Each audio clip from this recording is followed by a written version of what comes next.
सलीम घरी येतो. घरात अजूनही रसोईत सगळे जागे आहेत असं त्याला दिसतं आणि मग अचानक मोठ्या भावाची जी माया आहे ती दाटून येते आणि तो घरामध्ये येतो आणि त्याने लहानपणी जे काही सांगितलेलं असतं की मोठे झाल्यानंतर मी कोणाला कुठे घेऊन जाईल, ह्या सगळ्या गोष्टी त्या ठिकाणी त्याला आठवतात आणि आठवल्यानंतर तो असाच आतमध्ये बसतो. पण तेवढ्यात त्याला घरातून त्या ठिकाणी म्हणजे रसोईमधून आवाज येतो आणि त्यामध्ये शब्बो त्या ठिकाणी बोलत असते. तर त्यामध्ये त्या ठिकाणी शब्बो, त्याचबरोबर तिचा भाऊ सरफराज, त्यानंतर अक्रम आणि जो काही दुसरा भाऊ असतो वकार, हे सगळे त्या ठिकाणी आतमध्ये असतात आणि त्यांची गप्पा चाललेली असतात की आता भाई म्हणजे सलीम जो आलेला आहे तो त्याने आता परत मुंबईला जावे, कारण इथं आता आमची सगळं कसं व्यवस्थित चालले आहे, आमची जी काही घराची किंवा आमचं जीवन आम्ही खूप चांगल्या पद्धतीने जगतो आहोत, यामध्ये आता त्याची अडचण नको, कारण आता तो आलाय म्हणजे घराचा हिस्सा मागेल, पण आता घराचा हिस्सा आम्ही काही त्याला देणार नाही, कारण आम्ही घरामध्ये ज्या सुधारणा केल्या आहेत त्याला आम्ही खर्च केलेला आहे आणि जे दुकान आम्ही टाकलेलं आहे तेही आम्ही आमच्या हिमतीवर टाकलेलं आहे. तेव्हा तो जर आता आम्हाला घरात आणि दुकानात हिस्सा मागितला तर आम्ही त्याला अजिबात देणार नाही, अशा पद्धतीची तक्रार त्या ठिकाणी हे दोघं तिघे भाऊ त्या ठिकाणी आम्हीकडे करत असतात आणि शब्बोसुद्धा आम्हीला त्या ठिकाणी गप्प बसायला सांगत असते. आब्बा तर काही बोलत नसतात, कारण आब्बाचं मुटकुळं झालेलं असतं आणि ते मुटकुळं करून एका कोपऱ्यात पडलेले असतात.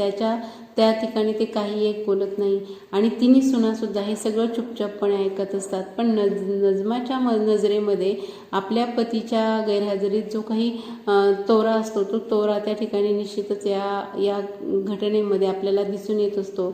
आणि अक्रम, वकार, सरफराज हे तिघही त्या ठिकाणी सलीमला पुन्हा घरात राहण्यासाठी आग्रह करत नाही, तर उलट त्यांचं असं म्हणणं असतं की त्यांनी स्वतः पुन्हा मुंबईला जावं आणि आपलं जे काही पुढचं करिअर आहे ते त्याच ठिकाणी पूर्ण करावं.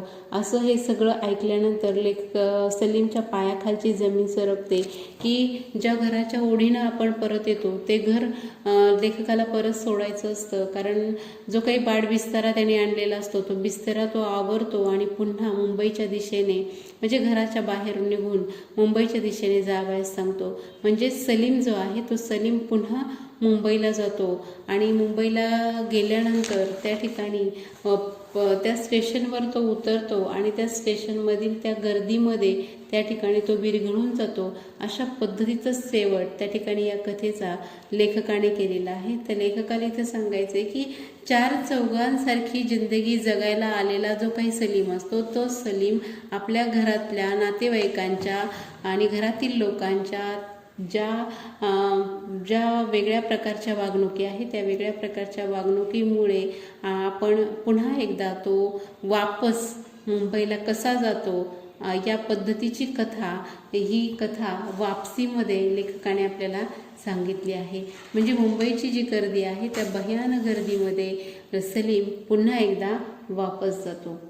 आता ही कथा जेव्हा तुम्ही वाचाल तेव्हा सद्य परिस्थितीमध्ये वेगवेगळे तरुण तरुणी त्या ठिकाणी चित्रपटसृष्टीचे आकर्षण त्यांना असते, परंतु त्या आकर्षणामुळे ते त्या चित्रपटसृष्टीत काम करण्यासाठी मुंबईला वगैरे जातात, परंतु प्रत्येकालाच तिथं यश मिळेल असं नाही. तिथं खूप साऱ्या हाल अपेक्षा त्यांना सहन कराव्या लागतात, खूप कसरती आणि खूप मेहनती त्या ठिकाणी करावी लागतात, तरच एखाद्याला त्या ठिकाणी यश मिळतं. प्रत्येकालाच यश मिळेल असं नाही. अगदी असंच सलीमसुद्धा खूप मोठी स्वप्ने घेऊन मुंबईला गेलेला असतो, परंतु त्याला त्याच्यामध्ये यश मिळत नाही आणि तो पुन्हा आपल्या गावाकडे म्हणजे कोल्हापूरला येतो, परंतु घरातील नातेवाईकांच्या जे काही त्याच्याविषयीचा जो काही विचार असतो तो विचार त्या ठिकाणी खूप वेगळा असतो आणि त्याच्या या विचारामुळे सलीमला पुन्हा वापस मुंबईला जावं लागतं. अशी ही कथा वाचल्यानंतर आपल्याला निश्चितच खूप वाईट वाटतं आणि या कथेमधून काही वैशिष्ट्ये आपल्या लक्षात येतात. तर ही कथा आपल्याला काही वैशिष्ट्यांनी युक्त असलेली सांगता येते. मग या कथेतून कोणती वैशिष्ट्ये आपल्याला दिसून येतात, तर पहिलं वैशिष्ट्य सांगता येतं की ही कथा मोहमयी चित्रपटसृष्टीचे विदारक दर्शन घडवते आणि विचार प्रवृत्तीही आपल्याला करायला लावते. आपली ही जी काही मोहमयी चित्रपटसृष्टी आहे ही चित्रपटसृष्टी जर प्रत्यक्ष त्यामध्ये आपण प्रवेश केला तर आपल्याला त्याचं विदारक चित्र पाहायला मिळतं आणि आपल्याला ती विचार करायलाही प्रवृत्त करणारी अशी ही चित्रपटसृष्टी आहे की ज्या चित्रपटसृष्टीच्या विश्वातून सलीमसारखा तरुण त्या ठिकाणी अपयशी होऊन माघारी येतो आणि घरचेही त्याला त्या ठिकाणी स्वीकारत नाही. तो पुन्हा वापस मुंबईला जातो आणि आपलं जे काही जीवन आहे ते जीवन त्याच ठिकाणी पूर्ण करतो. म्हणजेच काय तर या कथेतून हेही लक्षात येतं की आपली पाळेमुळे गमावलेल्या आधुनिक समाजाची ही कथा आहे की आपली पाळेमुळे जी आहे ती पूर्णतः गमावून बसलेल्या अशा आधुनिक समाजाची ही कथा असलेली आपल्याला सांगता येते. त्याचबरोबर या कथेतील सलीमच्या संघर्षाचे चित्रण अतिशय संयमी आणि प्रत्येकारी पद्धतीने या ठिकाणी लेखकाने चित्रित केलेलं आहे.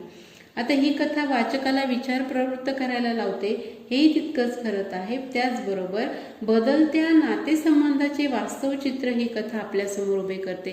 नातेसंबंध तो गावाकडे असताना कसे होते आणि तो मुंबईला गेल्यानंतर पुन्हा आल्यानंतर नातेसंबंधांमध्ये जो काही बदल होतो या नातेसंबंधाचे वास्तव चित्रण या कथेमध्ये मांडण्याचा प्रयत्न लेखक अभिराम भडकमकर यांनी केलेला आहे. त्याचबरोबर या कथेचं जे शीर्षक आहे निश्चितच समर्पक असं शीर्षक आहे. जी झालेली सलीमची वापसी आहे ती वापसी आपल्याला या कथेच्या माध्यमातून मांडण्याचा प्रयत्न या ठिकाणी लेखकाने केला आहे. ही झाली आपल्याला कथेची वैशिष्ट्ये सांगता येतात. तर कथेचा थोडक्यात सारांश सांगायचा झाला तर आपल्याला कशा पद्धतीने सांगता येईल तर पहा की नाट्य चित्रपट खूप मोठं असं अवाढव्य क्षेत्र आहे की नाट्य क्षेत्र असेल चित्रपट क्षेत्र असेल हे असं खूप मोठं अवाढव्य असं क्षेत्र आहे की या क्षेत्रामध्ये लहान मोठे तरुण तरुणी वृद्ध या व्यवसायाच्या मोहक आकर्षणामध्ये या मोहमयी दुनियेमध्ये येतात आणि काही मोजकेच याच्यामध्ये यशस्वी होतात तर असंख्य लोक अयशस्वी झालेले आपल्याला दिसून येतात. आणि अशाच या मोहमयी दुनियेमध्ये कोल्हापुरातून मुंबईला हिरो बनण्यासाठी गेलेला एका मुस्लिम तरुणाची वैफल्याची कथा वापसी या कथेच्या माध्यमातून लेखकाने ही व्यथा मांडण्याचा प्रयत्न केला आहे. म्हणजे हिरो बनायला गेलेला सलीम आपल्या जीवनामध्ये आपण केलेल्या धडपडीची आपण केलेल्या कष्टाची त्यामुळे न प्राप्त झालेल्या यशाची म्हणजेच वैफल्याची कथा आणि व्यथा वापसी या कथेमध्ये लेखकाने मांडण्याचा प्रयत्न केलेला आहे. अशी ही वापसी कथा तुम्ही जेव्हा वाचाल तर निश्चितच या वापसी कथेतून तुम्हाला लक्षात येईल की आपल्याला कोणतंही काम करण्यासाठी खूप संघर्ष करावा लागतो आणि या चंदेरी दुनियेमध्ये काम करणं काम मिळवणं हेही खूप अवघड आहे. यश मिळालं तर मिळतं नाही मिळालं तर पुन्हा एकदा आपल्याला पहिल्यापासून सुरुवात करावी लागते. अशाच पद्धतीची ही वापसी कथा या ठिकाणी आपल्याला सांगते. म्हणून ही कथा तुम्ही बारकाईने वाचायची आहे आणि वाचल्यानंतर तिचा आशयही तुम्हाला त्या ठिकाणी समजून घ्यायचा आहे. अशी ही कथा या ठिकाणी आपली पूर्ण झाली आहे. ठीक आहे, थांबूयात. धन्यवाद.